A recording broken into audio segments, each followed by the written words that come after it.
whether he thinks he has privileged access to the cultural fruit of Western Europe over 1,000 years because it's been produced by white men and he happens to have an X and a Y chromosome and descend from the Germans or the Scots or something like that. Those are his achievements? No, they're not. No more so than Michael Jordan's genius on the basketball court or LeBron James's genius on the basketball court redounds to my credit. It doesn't, because we both happen to be black men. I think that whole framework is paper thin and intellectually bankrupt and chauvinistic. Our achievement. What do you mean, our? White men? How come Shakespeare isn't my achievement as much as it is yours? Because I'm not a white man? Okay, this is a question from Jonathan Spradlin.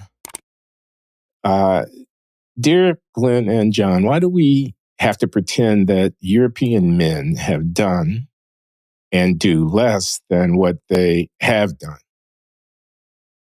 That our lit departments have suffered more and more each year as they are colonized by mediocrity. For example, won't that practice stop once white men stop going along with it?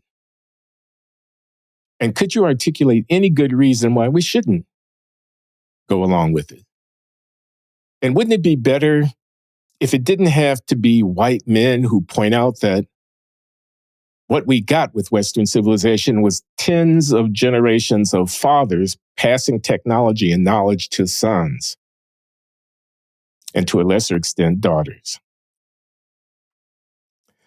Wouldn't it be more likely that we see innovation from people other than white men if we were just straightforward about everything? And lastly, why would anyone expect white men of today or tomorrow to just keep taking it on the chin? Would you? Is simply pointing out world history of the past 1,000 years racist? If so, shouldn't we just laugh? Was Michael Jordan a basketball supremacist? And more importantly, if Michael Jordan were white, would his victories be evil? That's a not entirely coherent question from Jonathan Spradlin. Okay, let me respond. I think I see what the beef is here. White men are taking it in the chin. White men don't get no respect. White men are denigrated. They're excluded. They're said to be exploiters. They're said to be racist and homophobic and sexist and all of that. And but we stand on the civilization created by white men. If you go back 100, 200, 500, 1,000 years, the great scientists, the explorers, the political geniuses, the innovators, the contributors to literature, the creation of our culture and our civilization are vastly disproportionately white men. So why shouldn't white men, I paraphrase now, I'm just trying to understand you, Jonathan, I'm just trying to understand, why shouldn't white men fight back? And if they did point out all that they've contributed to civilization, wouldn't we all be better off for their candor? Wouldn't that inspire other people who are not white men to redouble their efforts in the same way that the brilliance of a Michael Jordan inspires a lot of prospective athletes to strive to reach that same height of excellence and achievement, and so on? Now,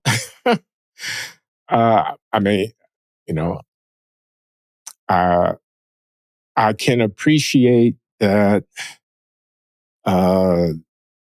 the sense of grievance from somebody like Jonathan, who feels that white men are always getting the short end of the stick in the discourse. But I think to ask, over 1,000 years, why the European men who are responsible for our civilization don't get enough credit is to exclude the observation that other people were not given the same opportunity. I mean, equality for women is a relatively recent achievement in Western society. I'm talking, over the last 100, 150 years. The dominated populations of the global South in the colonial European conquest and enslavement and whatnot, those people were not exactly given the same opportunity and all of that. But I labor here in part because I don't want to lapse into cliche. Uh, you know. Anyway, I'll give you a chance. I'm flabbergasted. I'm sorry. Mm-hmm.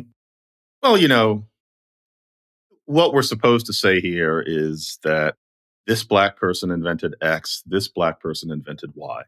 But I think both of us would know that clearly there's something to the fact that Europeans and Asians invented stuff that makes our life. Africans did not. People in New Guinea did not. People in the Southeast Asian rainforest did not. And I don't know, Charles Murray, he's a brilliant man, whatever you feel about 6 pages of the bell curve.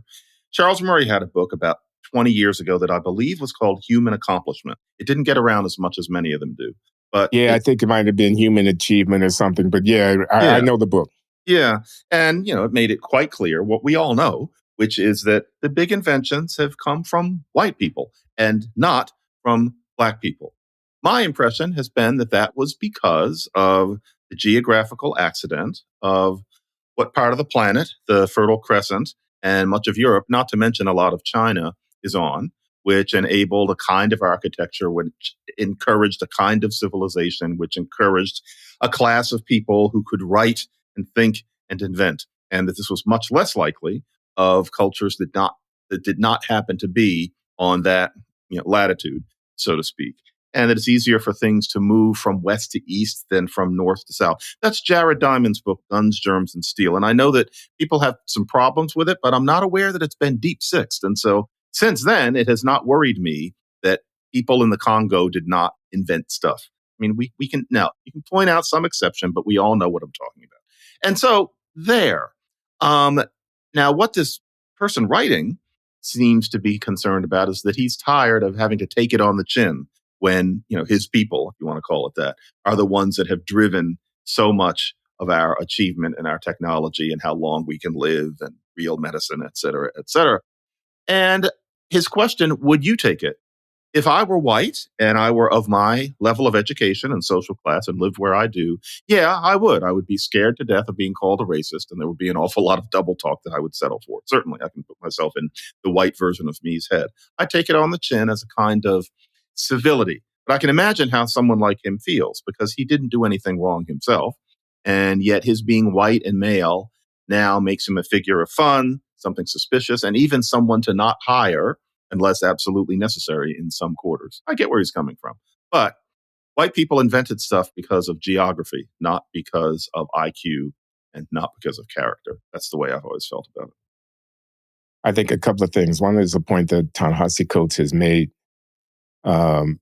which is, and I think he's right, Coates, about this, African Americans and other non-European peoples shouldn't have to invent. They had helicopters in ancient Africa, kind of fanciful achievement porn narratives in order to compete for our humanity against the technological advances that occurred in the, I know from 1500 onward in the European culture. And because to do so is like saying the currency by which I'm going to measure the worth of people is the extent to which they have made these technological achievements, and we'll fight you on that ground, when, in fact, the worth of the people should be a given independently of how much they are measured by this or that technological standard. So, always with him. No, he's sidestepping. He's sidestepping real effort. The answer is not to say, think of my humanity, not whether or not I invented plumbing. No. Well, if somebody's trying to justify slavery by saying that you're subhuman, and your response to that is, no, we had scientific advancements in Egypt, and you actually stole those advancements from it. Good. That's no good either. No. I think the point is well taken. No, that's not the way that you respond to what's wrong with your being enslaved.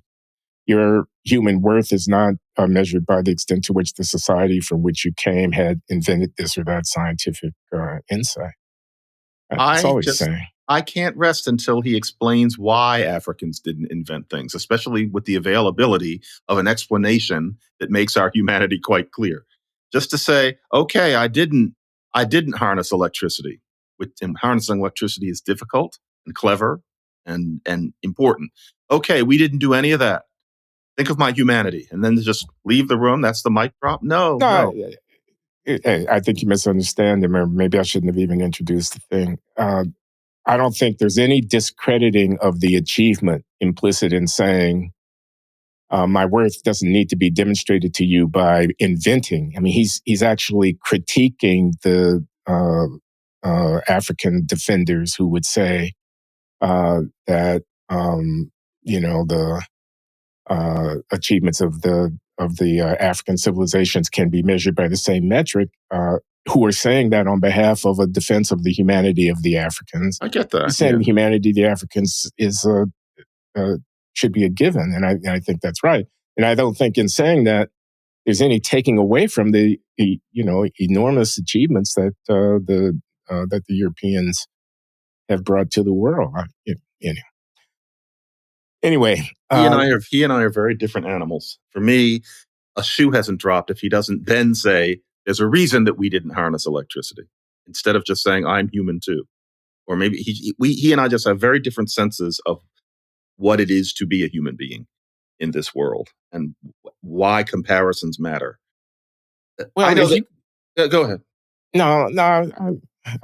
I know the point. I mean, there's something to be honored in the European achievement, and there's something to be recognized about what the roots of it is, and so on. And Jared Diamond is one kind of an account. There are other accounts that you can give, and some of it is just it had to happen somewhere first, and that's where it happened. Doesn't rule out the fact that it, in some alternative universe, couldn't have been developed by other kinds of people, so on. But, I've been given this saying, I'm a man of the West. This is my civilization. Einstein is mine. Tolstoy is mine. Shakespeare is mine. Why do I, Glenn Loury, sitting in Providence, Rhode Island in the year 2025, think of myself as, quote, an African, close quote, when in fact everything that has made me is, a part of this multicultural civilization in which I'm embedded. And, I'm 76. I hope to live to be 100. I couldn't have possibly hoped to live to be 100 without all of the tremendous medical advances that you can trace in their scientific route back to the West. And I enjoyed the economic and political liberties that I do, in part for social organizations that have a particular historical root. I take the position that I take on various philosophical principles because I sit at the feet of sages, many of whom have been, quote, white men.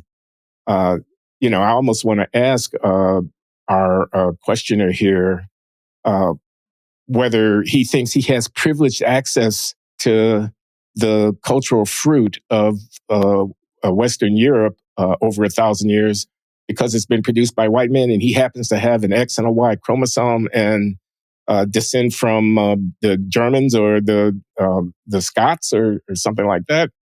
I mean, those are his achievements? No, they're not. No more so than Michael Jordan's genius on the basketball court or LeBron James's genius on the basketball court redounds to my credit. It doesn't, because we both happen to be Black men. So, I think that whole framework is paper thin and intellectually bankrupt, to be honest with you, and chauvinistic. Our achievement. What do you mean, our? White men? How come Shakespeare isn't my achievement as much as it is yours? Because I'm not a white man?